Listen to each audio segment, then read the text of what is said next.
Bengaluru municipality వాళ్ళు stray dogs వీధి కుక్కల కోసం ఒక కొత్త పథకాన్ని అనౌన్స్ చేశారు. బృహత్ బెంగళూరు మహానగర పాలికే బీబీఎంపీ వాళ్ళు ఈ పథకం అనౌన్స్ చేశారు. దీనిలో దేశంలోనే మొట్టమొదటిసారిగా స్ట్రే డాగ్స్ కోసం భోజనం వండి పెడతారంట. ఇది ఒక అద్భుతమైన ప్రోగ్రామ్ అని చాలామంది చెప్తున్నారు.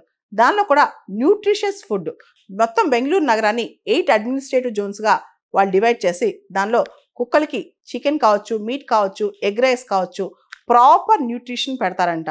దీనికోసం ప్రత్యేకంగా 2.9 crores ఖర్చు పెట్టి స్ట్రే డాగ్స్ కోసం ఈ ఫుడ్ అరేంజ్ చేస్తున్నారంట. ఒక్కొక్క స్ట్రే డాగ్కి దాదాపు 367 grams food mid day meal పెడతారంట. జనరల్గా దీనిలో కూడా ఏ కేటగిరీలో ఎలా పెట్టాలనే దాని మీద కూడా చాలా వివరణ ఇచ్చారనమాట. దీనికి సంబంధించి ఏదైతే ఫుడ్ పెడతారో ఆ ప్లేసెస్ కూడా చాలా హైజీనిక్గా ఉంచుతారంట. దాదాపు బెంగళూరులో 2.8 lakhs స్ట్రే డాగ్స్ ఉంటాయంట. అండ్ ఫస్ట్ ఫేజ్లో 5,000 డాగ్స్కి ఈ ఫుడ్ పెట్టాలనుకుంటున్నారు. అండ్ ఈ ఫీడింగ్ వల్ల డాగ్స్ యొక్క అగ్రెషన్ అంటే అగ్రెసివ్ బిహేవియర్ తగ్గుద్దని చెప్పి చాలామంది అంచనా వేస్తున్నారనమాట. Animal rights activists, dog rights activists ఈ మూవ్ని చాలా మంచి శుభ పరిణామం అని చెప్తున్నారు. అయితే ఇది అన్సైంటిఫిక్ మూవ్ అని చెప్పి దీనివల్ల డాగ్స్ పాపులేషన్, స్ట్రే డాగ్స్ వీధి కుక్కల జనాభా బాగా పెరుగుద్దని, దీనివల్ల రకరకాల రోగాలు వచ్చే అవకాశం ఉందని, ర్యాబిస్ లాంటివి పెరిగే అవకాశం ఉందని, ఆల్రెడీ లక్షల కొలది స్ట్రే డాగ్స్ బెంగళూరు వీధులు తిరుగుతున్నాయి. ఇంకా ఈ ఫుడ్ పెట్టడం వల్ల వాటి పాపులేషన్ పెరుగుద్ది. స్ట్రే డాగ్స్ని బాగా చూసుకోవాలంటే వాటికి ప్రాపర్ హైజీన్ ఇవ్వటం, స్టెరిలైజేషన్ మెకానిజమ్స్ అవి చేయాలి. అంతేగాని వాటికి మిడ్ డే మీల్ పెట్టడం ఏంటి, ఇదేం పోకడా అని చెప్పి చాలామంది ప్రశ్నిస్తున్నారు.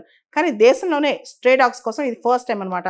మీరు గుర్తెచ్చుకుంటే కనుక రతన్ టాటా గారు ఎక్కడైతే తాజ్ హోటల్స్ ఉన్నాయో అక్కడ కూడా బాంబేలో కానీ ఎక్కడైనా తాజ్ హోటల్స్ ఉన్నప్పుడు స్ట్రే డాగ్స్ హోటల్లోకి డైరెక్ట్గా రావచ్చు.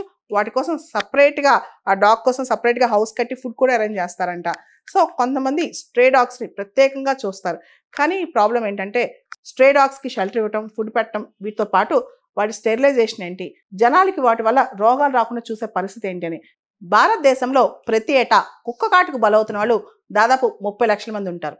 ఐసీఎంఆర్ డేటా ప్రకారం 5,000 మందికి పైగా ర్యాబిస్తో చనిపోతున్నారు. వరల్డ్ హెల్త్ ఆర్గనైజేషన్ డేటా ప్రకారం దాదాపు 20,000 మంది నుంచి 30,000 మందికి ఈ కుక్క కాటు వల్ల ర్యాబిస్ సోకుతుంది భారతదేశంలో. సో అలాంటప్పుడు స్ట్రే డాగ్స్ని ఈ రేంజ్లో అలౌ చేయొచ్చా, వాటికి మిడ్ డే మీల్ పెట్టి మరీ ప్రోత్సహించవచ్చా, ఇదే పెద్ద క్వశ్చన్.